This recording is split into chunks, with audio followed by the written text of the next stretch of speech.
Tengo un orologio a cucù che certamente non va niente più, perché quasi tutte le sere puntualmente a congesfere per non far sapere a Rosa che mia moglie a che ora mi ritira a casa. Ma mia moglie m'ha incocciato e m'ha detto così: sto rilorgio linguaiato a potesse fornì.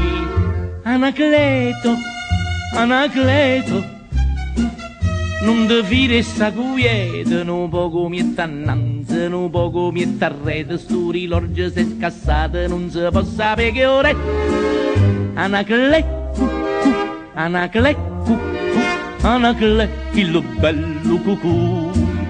Anacle, Anacle, o rilorgio ma non lo fa più.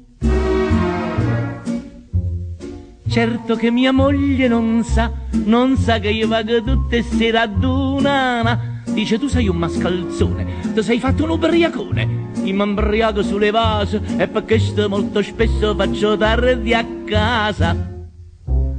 E che scusa che sto ubriaco io mi metto a girare e due sfere me ne vago, poi mi sento a luccare. Anacleto, Anacleto, non ti fire sta quieta, non poco mi annanzi, non poco mi arrete, sto rilorgio si è scassato, non si può sapere che ora è.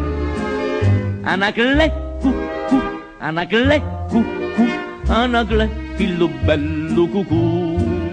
Anacle, Anacle, o rilorgio ma non lo fa più.